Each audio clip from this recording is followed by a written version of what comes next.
자녀 백신 당일 예약이 시작된 어제 첫날부터 신청자가 폭증했습니다.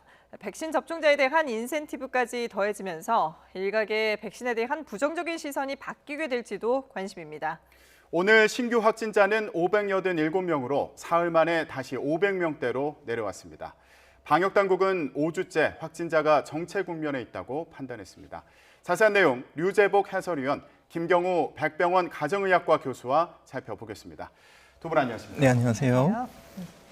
자, 어제 오후에 92년생 이상 일반인을 대상으로 이제 자녀 백신에 대한 접종을 받았는데 네. 상당히 많은 사람들이 몰리면서 백신을 맞기 위해서 앱을 열었더니 영어로 표시된 지역들이 많더라 이런 얘기들이 나왔었어요. 정확히 말하면 자녀 백신을 맞겠다는 신청이 폭증한 게 아니라 예. 예약한 사람들이 접종을 다 했다는 뜻입니다. 그러니까 이 말뜻을 우선 이제 해석을 하고 나서 상황을 예. 봐야 되는. 자녀 백신이라는 것은 이미 어제부터 예약된 사람들의 접종이 시작된 겁니다. 네. 그런데 그 예약한 사람들이 어떠한 예외적 이유 때문에 접종을 하지 않게 돼서 남는 백신, 이 백신을 맞추겠다는 뜻이거든요. 네. 그러니까 어제 자녀 백신이 얼마 없었다는 뜻은 약속했던 사람들이 다 가서 주사를 맞았다는 뜻이거든요. 예. 그러니까 그걸 가지고 너무 이렇게 호들갑을 떨 것은 아니고, 그러니까 우리 국민들이 백신을 맞겠다는 의지가 있다라고 볼 수 있는 것이고, 네. 그래서 신청하신 분들이 무슨 불만을 표시할 정도의 사안은 아니라고 봅니다. 그렇군요. 네, 이런 부분도 있겠지만 스마트폰으로 예약이 가능해지면서 관심도도 높았던 부분도 있었던 걸로 보이는데, 이전에는 아스트라제네카 백신에 대한 기피 현상이 있지 않을까 이런 우려도 있었거든요. 어떻게 보세요? 네, 아마도 이제 많은 분들이 이제 신청한다는 것을 봤을 때 아마도 이제 안정성과 효과성에 대해서 많은 국민들이 좀 많이 인식이 좋아졌다. 감염 예방 90% 예방, 그리고 중증이나 사망 100% 예방, 그리고 이상 반응은 0.2% 이런 것들의 효과를 이제 특히 이제 한미 정상에서 노마스크 회담들을 보시면서 많이 또 동기들이 생기셨을 것 같고요. 네. 특히 이제 많은 분들이 이제 접종을 받으시려는 것들을 봤을 때 약간 군중 심리처럼 작용해서 어떤 10만 명 중에 1명 생기는 어떤 희귀혈전보다는 비교적 대부분 안전하고 효과가 좋다라는 것에 대해서 국민들의 어떤 시선들이 많이 좀 긍정적으로 바뀔 것으로 기대가 되고요. 네. 조금 더 가능하다면 우리가 이제 자녀 백신에 대해서 우리가 알림 신청하신 분들이 어느 정도 되는지 한번 대충 10만 명 단위인지 100만 명 단위인지 통계가 가능하다면 한번 공개하는 것도 좀 좋을 것 같습니다. 그러니까 이게 지금 백신 접종을 높이기 위해서 정부가 다양한 방법들을 동원하고 있는데, 그래서 그게 이제 효과가 당장 평가를 할 수는 없겠지만 그래도 일단은 좀 긍정적인 신호를 볼 수 있을 것 같습니다. 그 중에 하나가 또 이 이상 반응에 대한 불안감도 있었는데 거기에 대해서 적극적으로 정부가 보상을 해주기로 한 부분도 좀 영향을 미치지 않았을까 싶어요. 네, 그렇습니다. 그래서 지금보다 조금 더 확대하는 것도 괜찮을 것 같고요. 네. 그래서 그러니까 인과성이 불확실하더라도 일단 지원이 가능하게 되겠고요. 그리고 이상 반응에 대해서도 우리가 통계적으로 좀 받아들이시던 것들을 주변에 이제 많은 분들이 접종하시고 또 예약을 기다리시고 또 자녀 백신 맞으시려고 또 기다리시고 이런 모습들을 보셨을 때 네. 아마 이상 반응에 대한 좀 불안감은 좀 많이 덜으실 것으로 생각이 되고요. 하지만 또 말씀하신 것처럼 또 이제 백신 접종하고 인과성이 없는 그냥 시간적인 선후 관계만 있는 여러 가지 다양한 증상에 대해서 불안감을 느끼실 수가 있기 때문에 이분들을 적극적으로 잘 정확하게 설명해 주실 수 있는, 지금 어떤 전화 콜센터 상담도 가능하지만 그거보다는 좀 평상시에 좀 자주 진료해 주시는 단골 의사가 전화 상담을 해준다든지 아니면 진료를 해준다든지 이런 것들이 좀 굉장히 많이 불안감을 덜어드릴 수가 있어서 접종 받으신 분하고 단골 의사하고 좀 연결을 좀 쉽게 할 수 있는 어떤 그런 시스템 같은 것도 좀 마련하는 것이 좀 필요할 것 같습니다. 네. 네, 이상 반응에 대한 보상도 중요해 보이는데 이번 달에 160건의 이상 반응 사례가 보상받게 됐다고 합니다. 이전에 비해서 많이 늘어난 것으로 보이거든요. 지금까지는 7명에 불과했다고 하는데 대상이 크게 늘어난 상황으로 보입니다. 네, 그렇습니다. 인원수도 많아지고 이제 비용 같은 경우에도 더 증가가 되고 또 30만 원 이하의 소액 같은 경우에도 일반적으로 예방 접종에는 지원이 안 됐는데 코로나19 예방 접종에는 예외로 적용돼서 소액도 이제 많이 지급이 되고 있어서 보다 이제 빠르고 신속하게 그리고 그 어떤 인과성이 불충분한 이상 반응에 대한 지원이 좀 나중에 시작됐지만 그 전에 있었던 분들도 다 소급 적용해가지고 네. 예전 것도 다 지급하고 있기 때문에 앞으로 이제 또 예방 접종이 하루에 몇십만 건씩 늘어나면서 다양하게 신고되는 이상 반응에 대해서 일단 어떤 물론 이제 가벼운 면역 반응으로 인해서 진료가 발생한 경우에도 소액인 경우에도 신청하시면 받으실 수가 있는데 이제 신청 절차 같은 경우는 보건소에 이제 본인이 직접 신청을 하셔야 되기 때문에 네. 그런 절차를 조금 이제 안내를 받으신다든지 아니면 뭐 이거는 뭐 이상 반응이지만 굳이 신고는 안 하겠다 이런 분들은 이제 또 이제 특별히 이제 본인이 신청 안 하시면은 진료비 지원은 안 되는데요. 일단 다양한 이상 반응에 대한 지원이 있으니까 이제 안심하고 맞으셔도 좋을 것 같습니다. 예. 지금 뭐 방역 당국에서도 백신 접종률을 높이기 위해서 백신에 대한 신뢰성에 대해서 계속해서 강조를 하고 있는데 뭐 백신을 맞으면은 혜택을 준다 이걸 떠나서라도 백신을 맞는 건 당연한 것 같습니다. 근데 어쨌든 뭐 다양한 이제 정보 그 혜택들이 제공이 되고 있는데 외국의 사례를 보더라도 미국 같은 경우에는 저희가 앞서도 보도를 해드렸지만 이게 백신 복권이라는 게 있어서 이게 지금 또 상당히 화제가 되고 있더라고요. 그러니까 전 세계적으로 백신 접종이 앞서가는 나라들, 예. 뭐 유럽의 몇몇 나라, 이스라엘이라든가 미국도 사실 뭐 많은 사람이 맞았죠. 그 나라들의 공통적인 고민이 어느 순간부터 백신의 접종률이 올라가지 않는 겁니다. 그것은 뭐냐면 백신이 개발되기 전부터 그 여러 차례에 걸쳐서 전 세계 국민들을 상대로 당신이 백신을 맞겠습니까라는 설문을 했을 때 그때 나왔던 비율과 비슷하게 갑니다. 네. 이제 우리나라는 좀 특이하죠. 우리는 80% 이상이 나왔는데 최근에 좀 많이 떨어지고 있는 그런 상황이고, 하지만 그것은 최근에 이제 그 60세에서 75세의 그 고령층을 대상으로 한 예약률이기 때문에 그것이 100% 맞다고 볼 수는 없지만 미국이나 영국이나 이런 나라들은 대개 50에서 60% 정도만 맞겠다. 프랑스는 40%도 되지 않았고. 예. 그 시점이 되니까 그때부터는 이제 백신 접종률이 좀처럼 올라가지 않습니다. 그래서 각종 혜택을 주는데도 잘 안 올라가는 것이죠. 네. 그런 상황에서 이제 미국에 있는 한 주가 복권을 추첨을 해서 복권 추첨을 해서 이제 큰 돈을 주겠다 하니까 사실 뭐 실제로 많이 올랐다고 하는 것이죠. 그러니까 그런 방식은 지금 접종률이 8% 정도대인 우리나라가 지금 검토할 사안은 아니고요. 또 하나 이제 문화적인 측면도 봐야 됩니다. 예. 우리가 서양만큼 복권이라든가 경품 이런 것에 대한 인식이 긍정적인가 하는 부분도 사실은 방역 당국이 좀 면밀하게 봐야 될 것으로 보이기 때문에 이것이 미국에서 한다고 해서 우리가 바로 도입한다. 이것은 조금 성급하지 않을까. 그런데 의사협회나 이런 분들 전문가분들 가운데서 이런 그 현금이나 경품을 제공하는 것도 좋은 방법이다라는 의견도 있습니다. 네. 그렇기 때문에 이 부분은 어떤 방식으로 어떤 종류로 제공할 것인지 한번 논의해 볼 필요는 있다. 이렇게 네. 생각이 듭니다. 네. 지금 화면에 나오고 있습니다만은 미국 같은 경우는 백신을 맞고 11억 원을 우리 돈으로 11억 원을 받는 이런 돈벼락에 앉게 됐다라는 소식도 전해드렸는데 글쎄요 전문가들 사이에서는 현금 지원도 필요하다라고 하는데 교수님은 어떻게 평가를 하세요? 네, 일단 뭐 뉴스를 잘 보시는 분들은 이제 백신 접종에 대해서 관심이 많으시지만 또 예. 이거 뉴스를 접하지 못하신다거나 그런 분들 백신 접종에 대한 관심이나 우선순위가 좀 떨어져 있는 분들이 있는데 이렇게 복권 같은 것들을 이벤트를 했을 때 관심도를 많이 모을 수가 있겠고요. 네. 어떤 경제적인 인센티브 같은 경우에도 우리가 한번 추산해 보게 되면은 한 분이 예방 접종을 맞으셔서 본인이 감염이 안 되고 또 주변에 감염을 안 시키게 됐을 때 얻게 되는 경제적인 직접 진료비, 간접 진료비부터 해서 또 아니면 일상 회복을 해서 얻게 되는 여러 가지 경제적인 효과, 또 혹시 감염이 전파됐을 때 접촉자로 인해서 격리되시면서 어떤 경제적인 생산 활동을 못 한다든지 출근을 못 한다든지 이런 그런 비용까지 다 합치게 되면은 예방 접종을 하신 분들에 대해서 어떤 우리가 얻게 되는 경제적 이득의 일부를 이렇게 환원해 드리는 것은 좀 타당해 보이거든요. 네, 그래서 백신 접종하시는 것이 본인과 주변의 가족의 건강을 지키는 일이기도 하지만 네. 어떤 진료비를 의료비를 절감할 수 있고 사회적인 경제적인 생산 효과가 있기 때문에 얼마든지 우리가 인센티브를 적극적으로 지원해 드리는 것이 필요할 것 같고 이제 지금 복권의 사례처럼 이제 맞고 싶지만 이제 못 맞으신 분들도 있기 때문에 네. 그래서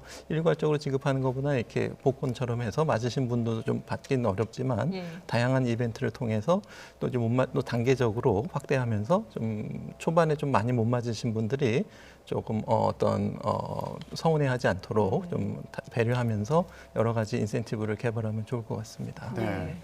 지금 저희 자막으로도 나가고 있는데 택시 요금을 할인해주거나 항공권 경품을 주는 경우도 있다고 합니다. 예, 이런 여러 가지 백신 인센티브에 대해서 좀 짚어봤는데 우리나라에서 나오는 백신 인센티브 가운데 하나는 백신을 맞으면 모임 규제를 완화해주겠다 이런 내용도 발표되지 않았습니까? 그런데 이런 가운데 주한미군 같은 경우에는 오늘 6시부터요. 백신 접종을 완료한 장병들의 경우에 비수도권에서요. 술집이나 클럽 출입을 허용하겠다고 합니다. 예, 허용했습니다. 이 배경이 기지 내에서 집단 면역 수준이 좀 달성이 됐다고 보는 건지 어떻게 봐야 될까요? 주한미군은 뭐 접종률이 거의 60, 70%가 되기 때문에 집단 면역이 달성됐다고 보는 것이고 주한미군의 감염병 관리는 우리 정부의 몫이 아닙니다. 그건 미국의 몫입니다. 그래서 감염병에 걸린 사람 확진 판정이라든가 모든 것들은 다 이제 미국의 통제하에 이루어진다는 것을 우선 알고 계셔야 될 것 같고 지난해 12월 19일에 그 3차 유행 연말 앞둔 3차 유행할 때 그 주한미군 내에 보건 방어 태세라는 게 있는데 이것을 C급, 찰리급으로 격상을 했습니다. 네. 그때부터 이제 술집이나 이런 클럽 출입이 완전히 봉쇄가 됐고 지난 2월에 그게 이제 브라보급이라고 한 단계 내려갔는데 그때도 술집 출입을 통제를 했었거든요. 근데 지금 이제 주한미군이 자체 판단할 때는 수도권은 좀 위험하지만 수도권을 벗어난 지역의 술집 정도는 출입을 해도 큰 문제가 없겠다라고 해서 제한적으로 푸는 겁니다. 그런 방식으로 가는 것이고 물론 대령급 지휘관이나 그 정도의 직급을 가진 사람의 허가가 있어야 됩니다. 예. 뭐 본인이 무조건 나가겠다는 것은 아니고 그래서 하지만 지금 노래방, 사우나 이런 것은 여전히 출입이 안 됩니다. 예. 그러니까 이것도 제한적으로 이루어지고 있는 것이고 이것이 주한미군이 독자적으로 하는 것은 아니고 우리 정부와 협의나 양해는 다 거쳤다는 사실 그것도 알아두실 필요가 있다고 봅니다. 예. 지금 이제 주한미군 안에서도 백신 접종률이 한 60, 70% 된다고 얘기를 했는데 근데 지금 집단 면역에 대해서 우리 방역 당국 같은 경우에는 한 70% 정도, 그러니까 상반기 중에 70% 정도만 맞으면은 어느 정도 이게 좀 완화를 해줘도 괜찮다라고 생각을 하고 있는데 의사 출신이죠. 국민의당 안철수 대표 같은 경우는 국민의 90% 이상이 맞아야만이 집단 면역이 형성됐다고 볼 수 있다 이렇게 얘기를 하고 있거든요. 그 기준을 어느 정도로 보는 게 타당합니까?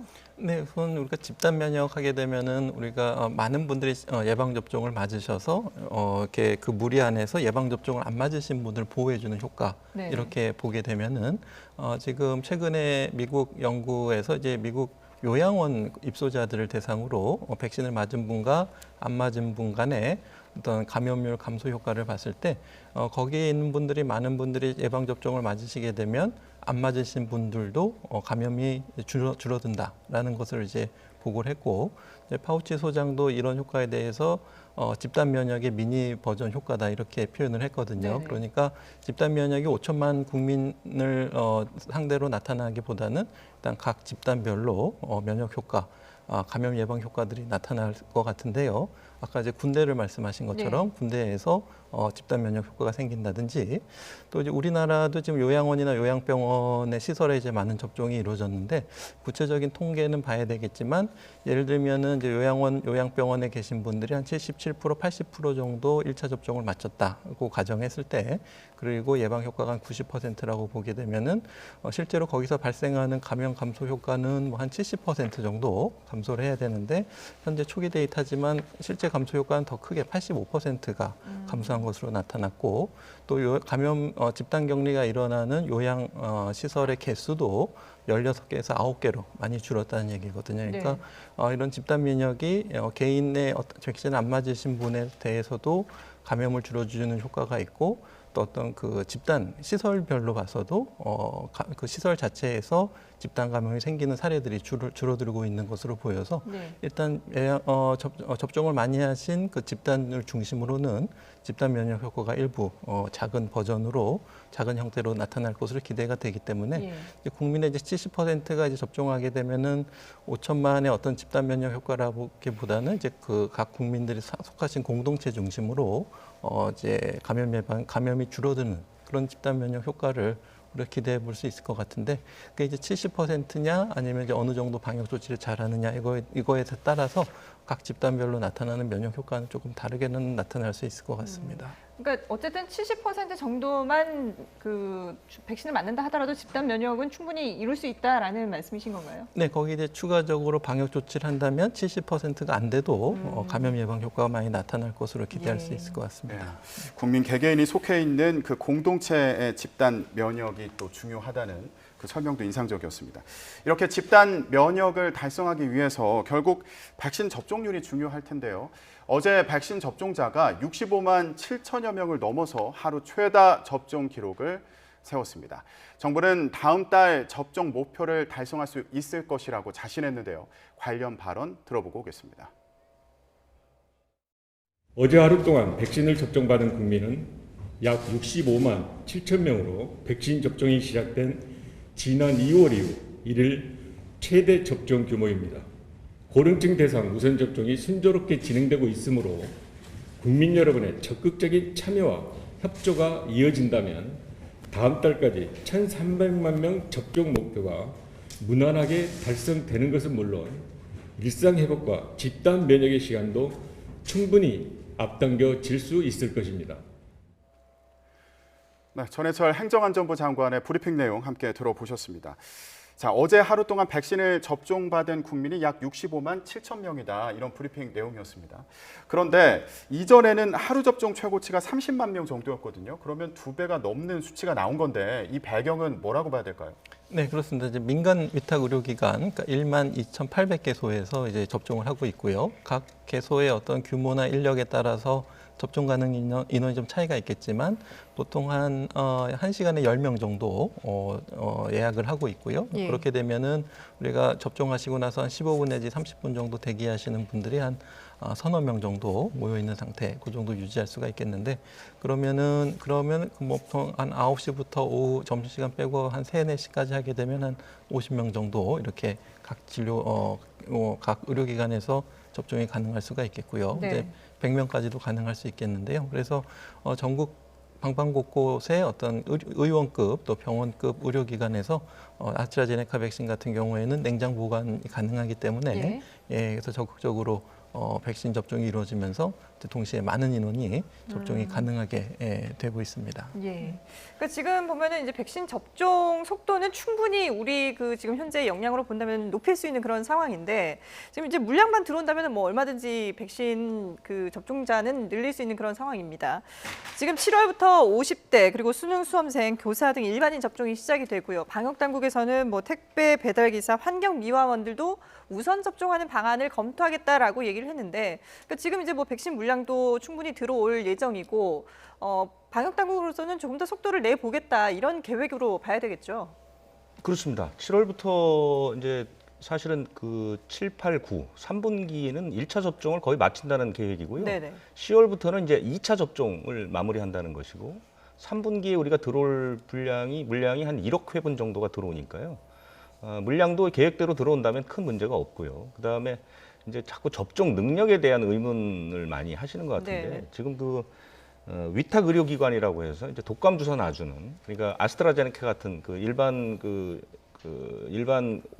냉장 온도에서 이제 보관되는 그런 백신을 맞추는 그 기관이 12,800곳 정도 됩니다. 네. 여기는 이제 한 곳에 한 100명 정도만 맞춰도 하루에 100만 명이 훨씬 넘는 그 환자가 맞을 수 있는 것이고요. 예. 예방접종센터라고 해서 이제 그 좀 특수한 시설을 갖춘 그것도 263개 세 곳입니다. 여기는 의사가 4명이고 간호사가 8명인데요. 하루에 600명까지 가능하니까 여기서도 한 15만 명 정도 맞출 수 있거든요. 그러니까 산술적으로는 100만을 넘길 수 있고 그렇게 네. 따지면 1,300만 명 중에 지금 남은 사람들 열흘이면 맞출 수 있는 것이죠. 그렇기 때문에 그것을 그대로 이제 3분기 넘기게 되면 우리가 뭐 3,600만 명 맞추는 거 그렇게 어렵지 않거든요. 근데 문제는 이제 물량이 제대로 들어오느냐 하는 문제고 또 하나가 이제 접종률입니다. 접종률이 지금 60에서 74세, 그러니까 전체가 지금 지금 예약을 받는 걸 보면 한 62% 정도밖에 안 되거든요. 그러니까 이 부분을 어떻게 집단 면역이 가능한 70% 그리고 이제 연세 많으신 분들은 사실 좀 더 많이 맞으시는 게 좋거든요. 네. 이걸 더 올리느냐 이 부분도 이제 사실 큰 문제로 떠오르고 있는 것이죠. 네, 지금 아스트라제네카 백신 같은 경우에 접종할 수 있는 기관이 늘어난 것도 이 접종률을 높이는데 영향을 미치고 있다. 이렇게 설명을 해주셨는데 그렇다면 화이자 백신 같은 경우는 어떤 상황인지도 짚어봤으면 좋겠어요. 화이자 백신의 물량은 지금 계속해서 들어오고 있고요. 추가 물량들이 계속 들어오고 있고요. 코백스 쪽도 지금 상황이 좀 난 것이 제약회사들이 사실 그 불과 한두 달 전만 해도 뭐 원료 문제, 원액 문제도 있었고 네. 그다음에 이제 급한 나라들이 이제 자꾸 통제를 했는데 지금의 전체적인 분위기는 일단 유럽 연합이라든가 중국이라든가 예. 그다음에 각 제약사에서 코백스를 통한 공적 그 제공을 크게 늘리겠다라고 이미 다 발표를 한 상태입니다. 네네. 그렇기 때문에 물량이 이제 지금 어느 정도 공급이 되고 있는 상황이거든요. 그렇기 때문에 사실 물량 문제는 큰 문제가 없고 이제 화이자 백신은 더 반가운 것은 지금 그 얼마 전에 지침이 바뀌었죠. 유럽연합이나 미국에서 2도에서 8도에서 예. 한 달 정도 가능하다고 하니까 이제 화이자 백신도 우리도 빠르면 이제 위탁기관에서 맞출 수 있게 되거든요. 네. 그렇게 되면 훨씬 접근성도 좋아지고 많은 사람이 맞을 수 있죠. 예. 알겠습니다. 자, 이번에는 이제 그 코로나19 확진 상황을 좀 살펴볼 텐데 신규 확진자가 587명, 사흘 만에 이제 500명대로 내려왔습니다.